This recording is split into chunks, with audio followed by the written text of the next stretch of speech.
মানুষ থাকে, মহল থাকে, শক্তি থাকে, যারা বাংলাদেশকে সবসময় ডিস্টেবিলাইজ, অস্থিতিশীল করে দিতে চায়।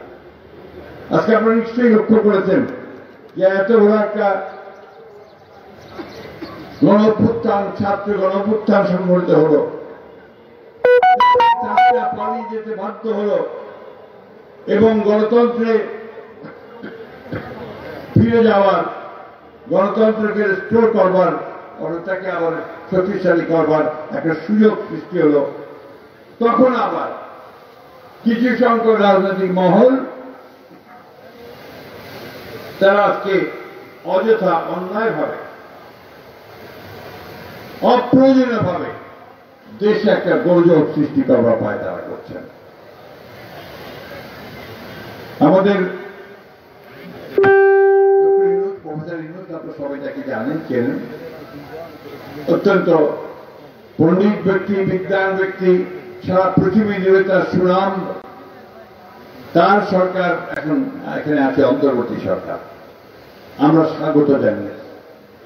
এই জন্য তিনি একজন নোবেল বিজয়ী এবং অত্যন্ত ভালো মানুষ, সবাই পৃথিবী তাকে ভালো যেভাবে জানে।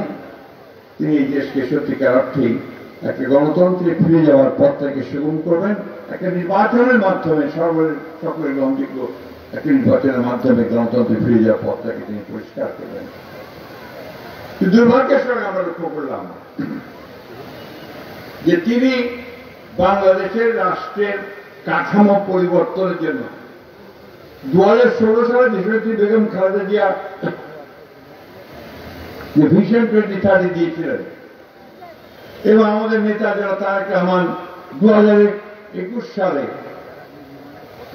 31 দফা যে একটা প্রস্তাব দিয়েছিলেন রাষ্ট্র কাঠামো পরিবর্তনের, রাষ্ট্রকে গণতান্ত্রিকীকরণের, সেই আলোকে তিনি একটা গণতান্ত্রিকীকরণের লক্ষ্যে তিনি একটা কমিশন, সংস্কার কমিশন করলেন। ভালো কথা, 6টা সংস্কার কমিশন, একটা ঐক্যমত্য কমিশন, প্রায় 1 বছর ধরে তারা সেখানে আলাপ আলোচনা করেছেন, খাওয়া দাওয়া করেছেন, সবকিছু করেছেন। সব শেষে কি করলেন? এই ঐক্যমত্য কমিশন এমন একটা প্রস্তাব জাতির সামনে নিয়ে আসলো যেটা তার কিছুদিন আগেই,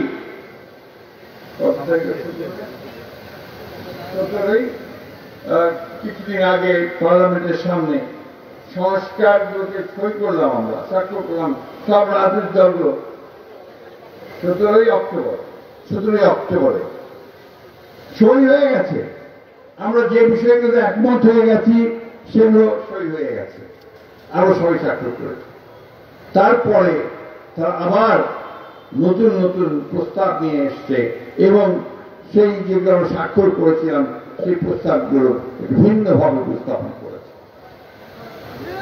আমরা বলেছি যে এই ঐক্যমত্য কমিশন সঠিক কাজটি করেনি।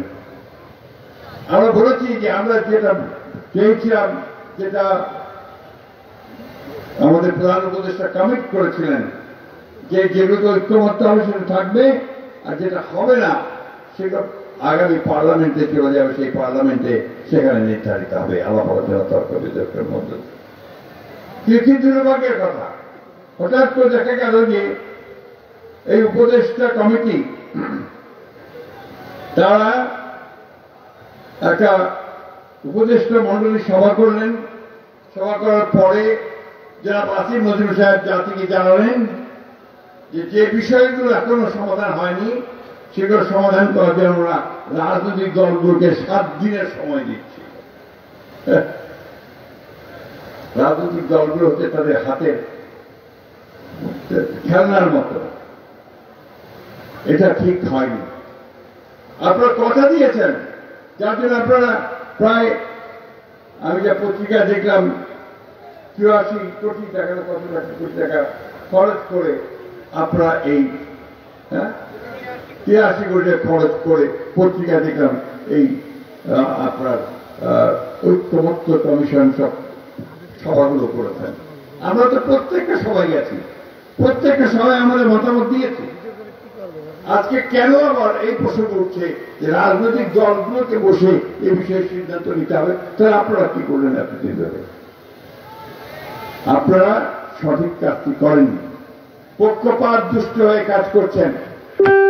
পরিষ্কার ভাষায় বলতে চাই যে আজকে যে দাবি দাওয়াগুলো নিয়ে কয়েকটি রাজনৈতিক দল ঘেরাও করছে, অস্থিতিশীলতা সৃষ্টি করার চেষ্টা করছে, আবার একটা চক্রান্ত করছে নির্বাচনকে বানচাল করার জন্য, নির্বাচনকে পিছিয়ে দেওয়ার জন্য, এটা এই দেশের জনগণ মেনে নেবে না।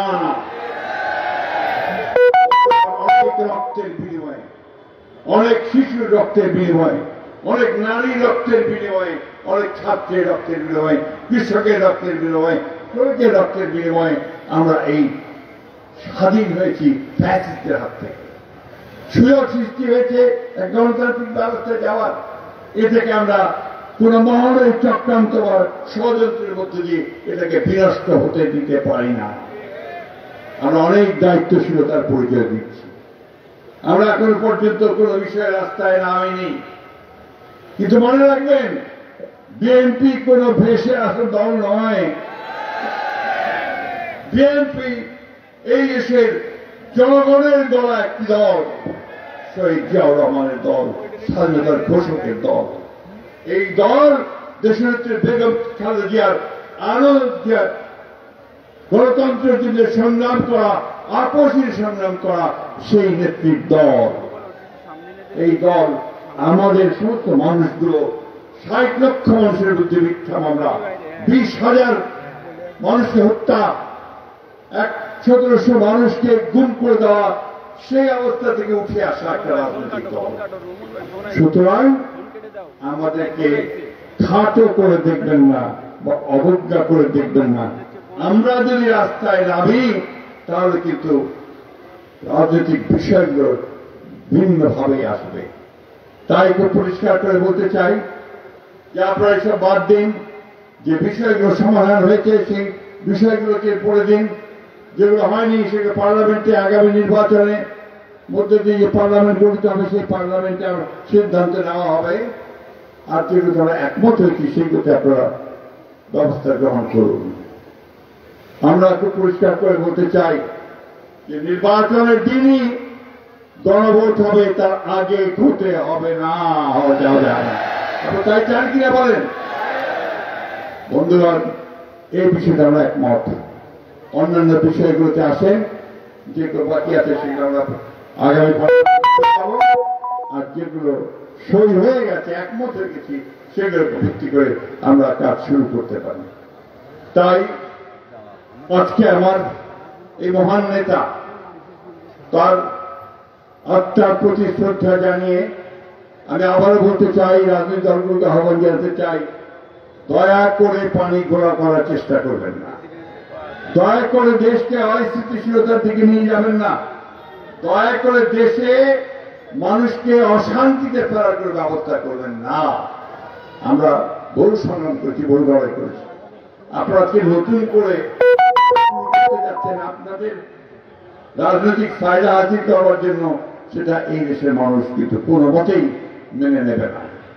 সরকারকে পরিষ্কারভাবে বলতে চাই, আর চাল ভালো না করে অবিলম্বে নির্বাচনের শিডিউল ঘোষণা করার ব্যবস্থা করুন এবং ঐক্যবদ্ধ যেগুলো সিদ্ধান্ত হয়েছে সেগুলো নিয়ে সামনের দিকে এগিয়ে যান। অন্যথায় আপনারা কিন্তু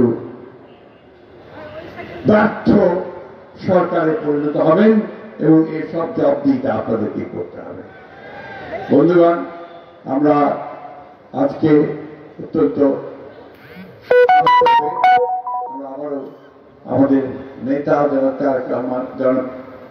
তরিকুল ইসলাম সাহেবের প্রতি গভীর শ্রদ্ধা জানাচ্ছি, তার আত্মার মাগফিরাত কামনা করছি এবং তার পরিবারের সদস্যদেরকে, যারা সবাই রাজনীতিতে জড়িত এবং দেশের কল্যাণের সঙ্গে জড়িত, তাদেরকে যারা আরো শক্তি, আরো সুস্বাস্থ্য আল্লাহ তাআলা দান করেন, সেই দোয়া আল্লাহ তাআলার কাছে চাইছি। আল্লাহ তাআলা তাকে বেহেশতের সর্বশ্রেষ্ঠ স্থানে জায়গা দিন, আল্লাহ তাআলার কাছে এইটা চাই। সবশেষে আবার আপনারা যারা এসছেন, আপনাদের সকলের সুস্বাস্থ্য, দীর্ঘায়ু এবং জীবনের সাফল্য কামনা করে বক্তব্য শেষ করছি।